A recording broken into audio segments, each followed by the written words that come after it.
जय श्री कृष्णा। राधे राधे मेरे प्यारे भक्त जनों, आज आप श्रवण करेंगे सावन मास की कामिका एकादशी की पूजा विधि और साथ में सुनेंगे एकादशी की व्रत कथा और माता तुलसी की कथा। तो जनों, पहले हम कामिका एकादशी की पूजा विधि जान लेते हैं। कामिका एकादशी का व्रत हर बरस सावन मास की एकादशी तिथि को रखा जाता है।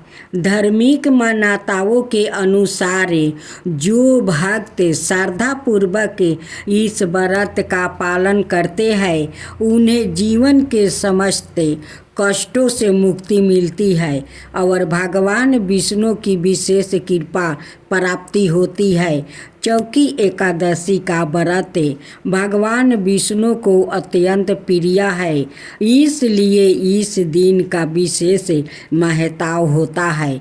आइए जानते हैं कामिका एकादशी व्रत 2025 के नियम क्या है।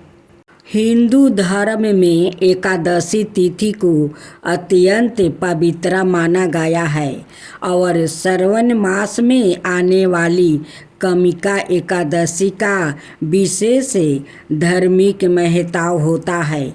यह दिन भगवान विष्णु की आराधना और भक्ति के लिए समर्पित है। मान्यता है कि इस व्रत को श्रद्धा और विधि पूर्वक करने से समस्त पापों से मुक्ति मिलती है और मोक्ष की प्राप्ति होती है। आइए जाने कामिका एकादशी 2025 की तिथि, पूजा विधि, पारण समय और इसका महत्व। व्रत तिथि 21 जुलाई 2025 सोमवार एकादशी आरंभ हो। 20 जुलाई 2025 को दोपहर 12:12 एकादशी समाप्ति। 21 जुलाई 2025 को सुबह 9:38 पारण मुहूर्त। 22 जुलाई 2025 को सुबह 5:07 से 5 बजे तक द्वादशी समाप्ति। 22 जुलाई 2025 को सुबह 7:05। धार्मिक ग्रंथों में वर्णित है कि कामिका एकादशी व्रत करने से गंगा स्नान जितना पुण्य प्राप्ति होता है। इस दिन भगवान विष्णु के श्रीधर स्वरूप की विशेष पूजा की जाती है। भक्तों को इस व्रत से सुख, शांति, समृद्धि और मोक्ष की प्राप्ति होती है। इस अवसर पर दान पुण्य, विशेष कर अन्य वस्तु और जल पात्रा का दान करने से अच्छा पुण्य मिलता है। मानसिक, वाणी और कर्म की पवित्रता बनाए रखने पर श्री हरि की कृपा प्राप्ति होती है। तुलसी माता के 108 नामों का जाप करना भी शुभ माना जाता है। कृष्णा पक्ष की कामिका एकादशी की व्रत कथा। कुंती पुत्रा धर्मराज युधिष्ठिर कहने लगे, हे भगवान, आषाढ़ शुक्ला देवसायनी एकादशी और चतुर्मास व्रत महात्म्य मैंने भली प्रकार से सुना है। अब कृपा करके श्रवण कृष्णा एकादशी का क्या नाम है सो आप विस्तार पूर्वक कहिए। श्री कृष्णा भगवान कहने लगे कि हे युधिष्ठिर, इस एकादशी की कथा को एक समय ब्रह्मा जी ने नारद जी से कहा था, वही मैं तुमसे कहता हूँ। नारद जी ने ब्रह्मा जी से पूछा था, हे पितामह, श्रवण मास के कृष्णा पक्ष की एकादशी की कथा सुनने की मेरी बहुत इच्छा है। उसका क्या नाम है, क्या विधि है और उसका महात्म्य क्या है, सो आप कृपा करके मुझसे कहिए। नारद जी के यह वचन सुनकर ब्रह्मा जी ने कहा, हे नारद, सब लोक के हित के लिए तुमने यह बहुत सुंदर प्रश्न किया है। श्रवण मास के कृष्णा पक्ष की एकादशी का नाम है कामिका। उसके सुनने मात्रा से बजय पे जग का फल मिलता है। इस दिन शंख चक्रा गदाधारी विष्णु भगवान का पूजन होता है, जिनका नाम श्रीधर हरि विष्णु माधवा और मधुसूदन है।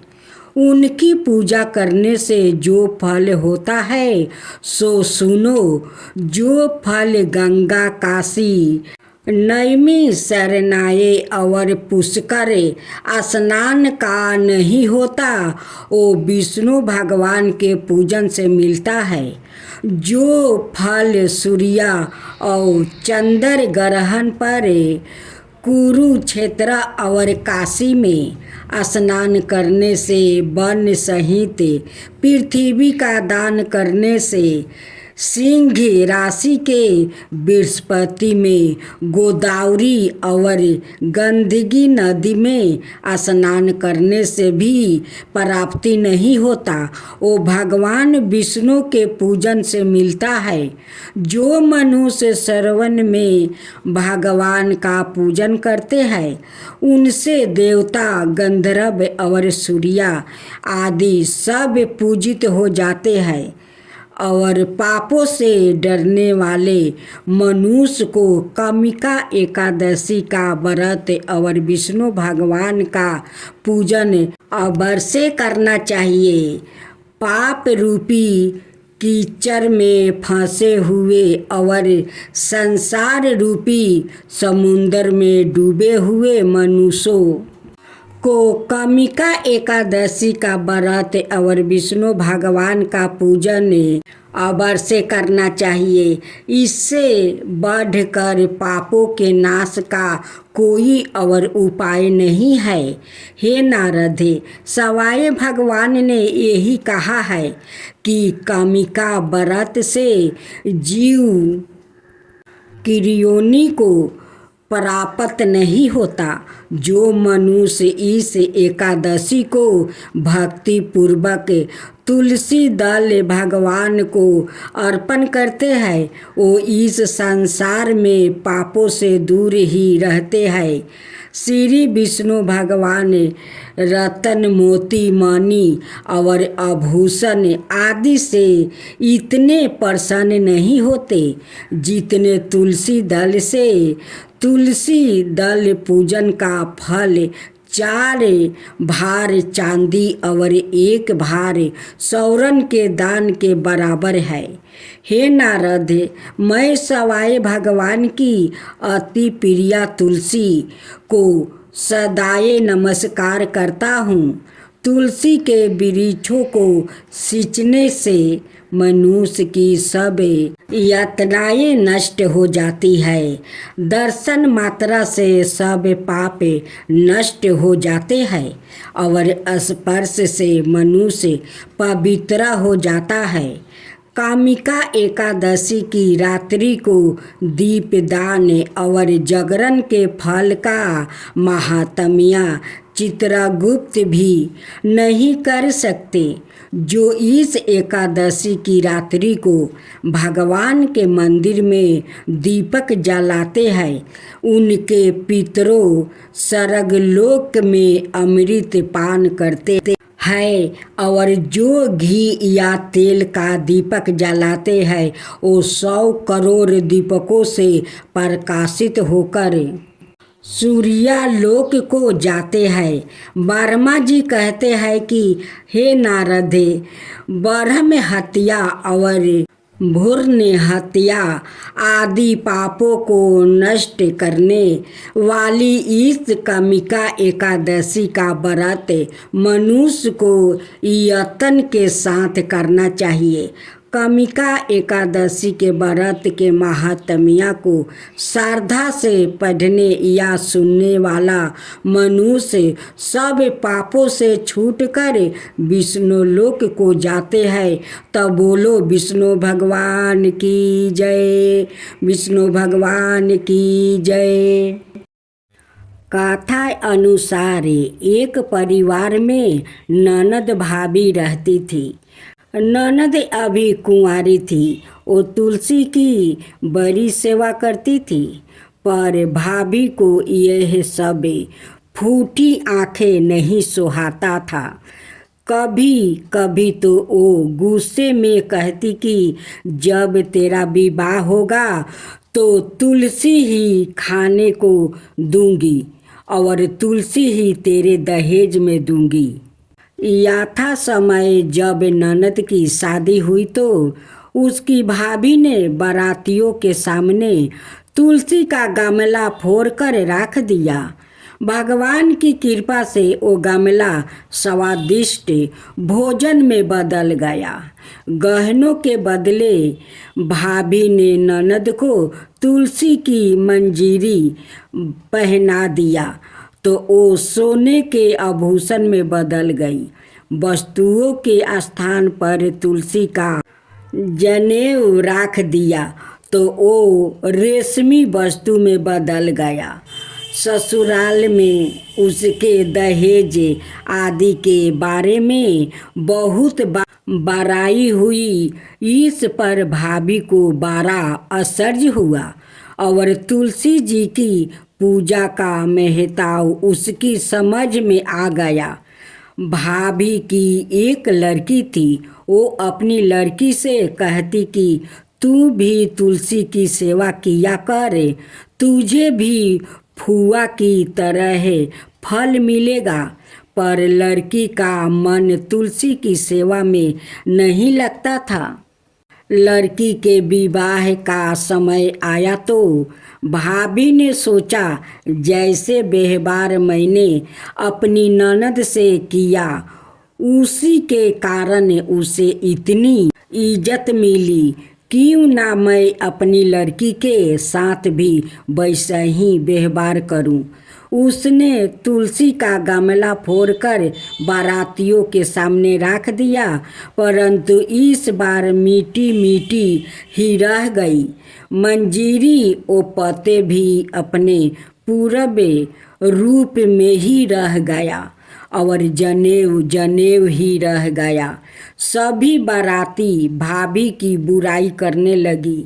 ससुराल में सभी लड़कियां की बुराई कर रहे थे। भाभी ननद को कभी घर नहीं बुलाती थी। भाई ने सोचा मैं ही बहन से मिल आऊं। उसने अपनी इच्छा पत्नी को बताई और सौगात जाने के लिए कुछ मांगा। भाभी ने थैले में जुआर भरकर कहा और तो कुछ नहीं, यही ले जाओ। वो दुखी मन से चल दिया। भाला बहन के घर कोई जुआर लेकर आता है। बहन के नगर के समीप पहुंचकर उसने एक गौशाला में गाया। गाय के सामने जुआर का थैला उलीट दिया। तब गौपालक ने कहा, ए भैया, सोना मोती गाय के आगे क्यों डाल रहे हो।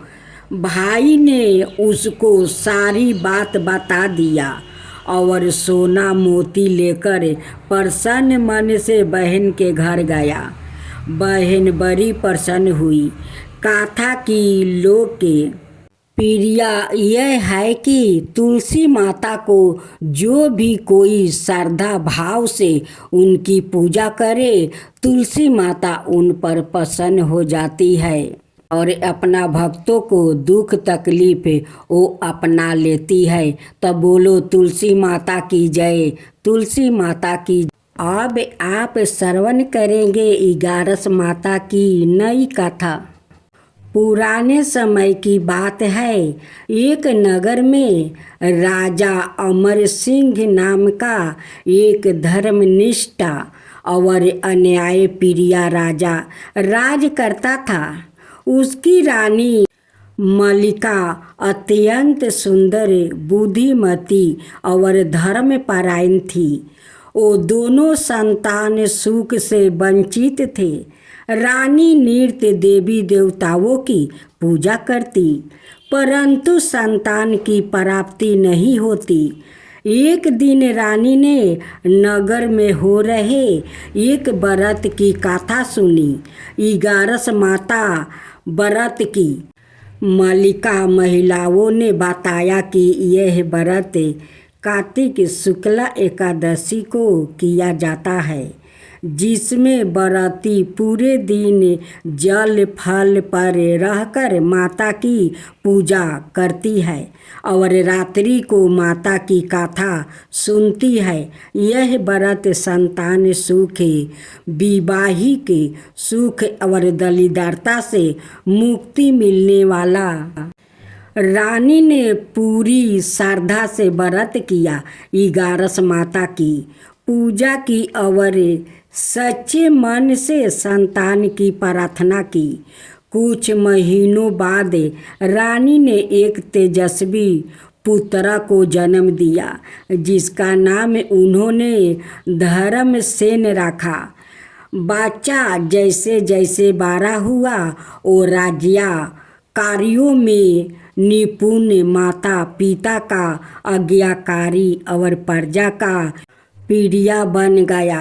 रानी और राजा ने यह चमत्कार इगारस माता की कृपा मानी और हर बरस यह व्रत पूरे राज्य में धूमधाम से करवाने लगी।